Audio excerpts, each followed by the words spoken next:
ৰংমেলা টিভিলৈ আমি সকলোকে স্বাগতম জনাইছোঁ। আজি আমি বিশেষ এটা বিষয় লৈ আলোচনা কৰিবলৈ আগবাঢ়িছোঁ। বিষয়টো হ'ল সকলোৰে বাবে ভয় লগা কিন্তু আনন্দৰ মাজেৰে সমাধান কৰিব পৰা বিষয় গণিত। গণিত বুলিলে আমি কি বুলি বুজি পাওঁ যে সংখ্যা, আকৃতি, আৰ্হি আৰু পৰিৱৰ্তনৰ কিছু অধ্যয়ন, সেয়াই হ'ল গণিত। আমি যুক্তিৰ সহায়ত পৃথিৱীখনত কি ঘটি আছে সেইবিলাক আমি বুজি পাবলৈ বা সমস্যা সমাধান কৰিবলৈ আৰু সম্পৰ্ক কিছু বৰ্ণনা কৰিবলৈ আমি গণিত ব্যৱহাৰ কৰোঁ। বিশেষকৈ সংখ্যা আৰু পৰিমাণ আমি গণিতৰ দ্বাৰা কৰোঁ। সেইটো হ'ল গণনা কাৰ্য, যোগ, বিয়োগ, পূৰণ, হৰণ ইত্যাদি। গঠন, বস্তুবোৰ কেনেকৈ সংগঠিত হয় সেই বিষয়ে আমি জানিবলৈ হ'লে বীজগণিত আৰম্ভ কৰিব লাগিব। বীজগণিতৰ বিষয়ে জানিব লাগিব।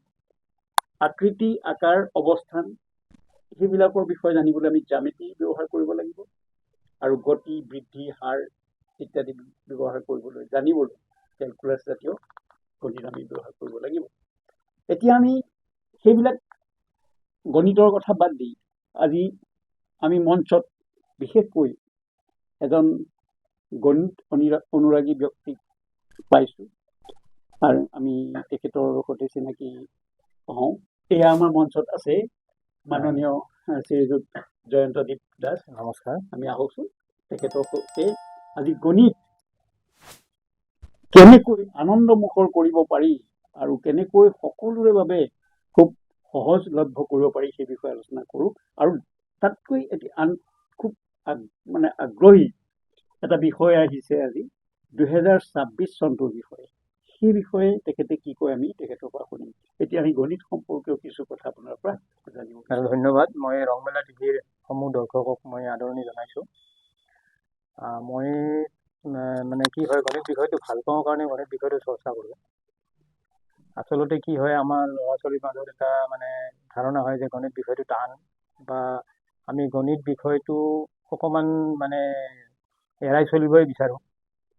কিয়নো আমি সৰুৰে পৰাই কি হয়, আমি দুটা বস্তু পঢ়োঁ। এটা হৈছে আমি লেটাৰ বা আমি আখৰবিলাক পঢ়োঁ আৰু এটা হৈছে আমি অংকবিলাক পঢ়োঁ।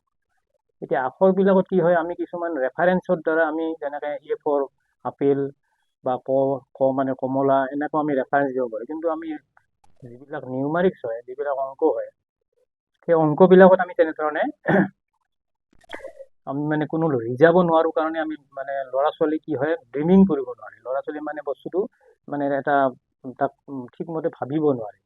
ফলত এনেকৈ নাভাবোতে কি হৈ যায়, ল'ৰা ছোৱালীৰ মনত এটা গণিতৰ প্ৰতি এটা ভয় লগা ভাৱ এটা হৈ যায়। হয়, এতিয়া সেইকাৰণে মই ভাবোঁ যে মই মানে যদিও মই চাকৰিয়াল মানুহ, কিন্তু মই গণিতটো চৰ্চা কৰি থাকোঁ। ইয়াৰ ফলত কি হয়, মোৰ মেমৰিটো মোৰ ডেভেলপ হৈ থাকে। আৰু মই ভাবোঁ কি যে যিহেতুকে আমি আজি বৰ্তমান যিটো মোবাইলৰ যিটো এটা মানে ভয়ংকৰ ল'ৰা ছোৱালীৰ মাজত এটা খুব মানে এটা ল'ৰা ছোৱালী বহুত সময়খিনি লৈ যায়, কিন্তু সেই সময়খিনি যদি আমি কিবা কৰি ল'ৰা ছোৱালীৰ মাজত বিভিন্ন গাণিতিক মানে কি কয়, সাধু কথা হওক বা গাণিতিক ফেক্টছ ধেমালি চলেৰে যদি আমি ল'ৰা ছোৱালীক যদি সেই বস্তুখিনিয়ে ব্যস্ত কৰি ৰাখিব পাৰোঁ, তেতিয়া খুব বেছি ল'ৰা ছোৱালী আজি মই এটা মানে সমীক্ষাত পাইছোঁ যে ল'ৰা ছোৱালীবিলাকে 2 ঘণ্টামান মানে যদি 14 পৰা 18 বছৰ ল'ৰা ছোৱালী 2 ঘণ্টামান মানে স্ক্ৰীণ টাইম লয়, আৰু সৰু ল'ৰা ছোৱালী তেনেকৈ 1 ঘণ্টামান লয়। আৰু গতিকে সেই সময়খিনি আমি যদি সিহঁতক অকণমান মানে ছাবজেক্টটোৰ উপৰিও বাহিৰে আমি যদি দুই এটা বস্তু অকণমান বেলেগ ধৰণে দেখাব পাৰোঁ, তেতিয়া হয়তো সিহঁতে সেই বস্তুটোকে যেতিয়া ফাইণ্ড আউট কৰি গৈ থাকিব, তেতিয়া মানে কি হ'ব, ল'ৰা ছোৱালীৰ সেনেকৈ ব্যস্ত হওঁতে গণিতৰ প্ৰতি ভাল পোৱা হ'লে সিহঁতে মানে বস্তুবিলাক লাহে লাহে স্ক্ৰীণ টাইমটো এৰি চলিব পাৰিব। সুন্দৰ কথা। এতিয়া আমি তেতিয়াহ'লে এটা কাম কৰোঁ। সেইকাৰণে মই ভাবোঁ এটা মই এটা লৈছোঁ আৰু মানে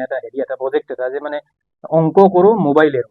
আৰু এই অংক কৰোঁ মোবাইল এৰোটোৱে মানে মই মোৰ ধাৰণা মতে দি মই মানে ল'ৰা ছোৱালীৰ মাজত নিব বিচাৰিছোঁ। তাৰমানে মই এই বস্তুটো মানে ভাবিছোঁ আৰু যে যদি এইখিনি বস্তু এনেকৈ নিয়া যায়, তেতিয়া কিজানি ল'ৰা ছোৱালী অন্তত 1 ঘণ্টা ব্যস্ত হ'লেও তেওঁলোকৰ স্ক্ৰীণ টাইমটো কমি যাব। আপোনাৰ চিন্তাধাৰাক আমি ধন্যবাদ জনাইছোঁ। আৰু আমি ভাবিছোঁ যে ধেমালিৰ চলেৰে বিজ্ঞান বা ধেমালিৰ চলেৰে যদি আমি গণিত অধ্যয়ন কৰিবলৈ যাওঁ, তেতিয়াহ'লে আমাৰ হয়। সকলোৰে কাৰণে সহজ হৈ পৰিব আৰু গণিতৰ প্ৰতি আমাৰ যিটো ভয় ভাৱ হয় সেই ভয় ভাৱটো হয় আঁতৰিব। হয় এতিয়া আমি আপোনাৰ পৰা আজি প্ৰথমেই হয় আমি যিহেতু অলপ আগতে আলোচনা কৰিছিলো যে 2026 হয় বৰ্ষটো হয় হয় এটা গাণিতিক মূল্যায়ন আছে। হয় হয় ধন্যবাদ। আমি এতিয়া 2026 বৰ্ষত ভৰি দিছো হয় আৰু এই আৰম্ভণিতে হয় 2026 বৰ্ষৰ যিটো গাণিতিক মূল্যায়ন হয় আপোনালোকে কৰিছে হয় সেই বিষয়ে আজি আলোচনা কৰো নেকি? হয় সেই বিষয়তে আলোচনা কৰিম। হয়। সেইটো আলোচনা কৰো। গতিকে সেইখিনি কৰাৰ আগতে আমি মানে কি হয় আমাৰ যিটো সংখ্যা প্ৰণালী আছে, আমাৰ সংখ্যা প্ৰণালীটো আমি 10টা অংকৰে গঠিত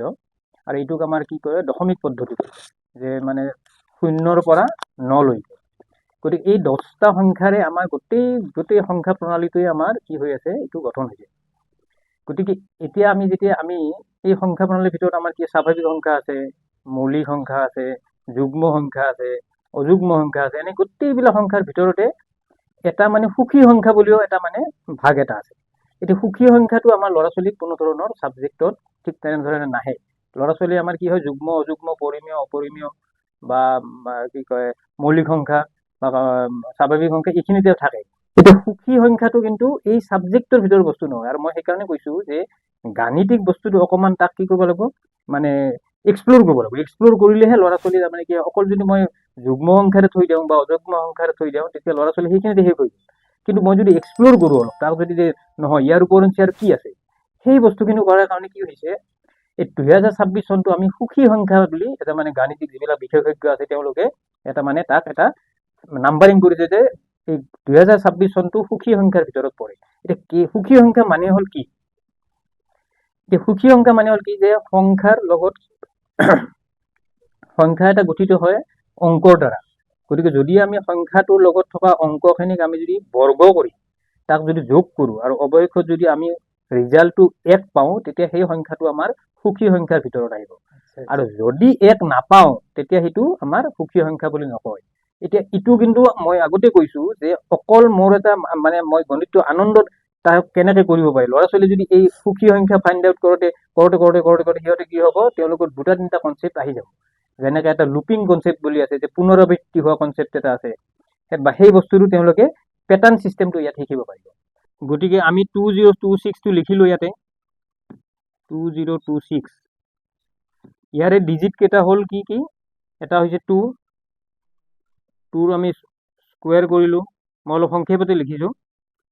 0 এটা আছে, 0ক আমি স্কুৱেৰ কৰিলো। আকৌ 2 আছে, 2ক আমি স্কুৱেৰ কৰিলো। আকৌ 6 আছে, 6ক আমি স্কুৱেৰ কৰিলো। এইখিনি ডিজিট কেইটা আমি স্কুৱেৰ কৰাৰ পিছত আমি কি পালো, এই ডিজিট ইটো পাম আমি সংক্ষেপতে অকণমান মই লিখিলো 4 প্লাছ 0 প্লাছ 4 প্লাছ 36। তাৰমানে আমি কিমান পালো, 44 পালো। 40 আৰু 4 44। এতিয়া এই 44ক আমি কি কৰিম, আকৌ এগেইন আমি স্কুৱেৰ কৰিম। 4ক স্কুৱেৰ কৰিলো, আকৌ এইপিনে 4ক স্কুৱেৰ কৰিলো। তাৰমানে হ'ল কিমান, আমাৰ 32 হ'ল। 4 স্কুৱেৰ 16, 16 প্লাছ 16 ইনটু 2 32। এতিয়া এগেইন আমি 32ক স্কুৱেৰ কৰিলো, 3 স্কুৱেৰ প্লাছ 2 স্কুৱেৰ। কিমান পালো আমি, 4 আৰু ইফালে হ'ল 9, 13 পালো।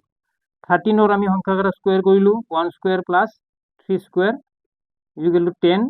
তাৰমানে হ'ল কি, আমাৰ এই 10 মানে 1 প্লাছ 0 ইকুৱেল টু 1। গতিকে এই আমাৰ 2026 এই নাম্বাৰটোৰ আমাৰ আল্টিমেট আমি ৰিজাল্টটো কিমান পালো, 1 পালো। গতিকে আমাৰ সুখী সংখ্যাৰ ডেফিনেশ্যন মতে যে যদি সংখ্যাটোৰ অংককেইটা বৰ্গ কৰি যোগ কৰা হয়, যোগ কৰাৰ পিছত যদি আমি আল্টিমেট 1 পাওঁ, তেতিয়া সেই সংখ্যাটোক আমাৰ সুখী সংখ্যা বুলি কোৱা হ'ব। এতিয়া 2026 এই নাম্বাৰটো বিশেষজ্ঞসকলে কৈছে যে এইটো এটা সুখী নাম্বাৰ। গতিকে আমি গোটেই আশা কৰিব পাৰো যে এই নতুন বছৰটো আমাৰ গোটেই কাৰণে আমাৰ সুখৰ হ'ব। আমি পৰৱৰ্তী সংখ্যাৰ বাবে সকলোকে অনুৰোধ জনাম ৰংমেলা টিভি চাই থাকিব। ধন্যবাদ ধন্যবাদ। পৰৱৰ্তী খণ্ডৰ বাবে চাই থাকক ৰংমেলা টিভি। ধন্যবাদ।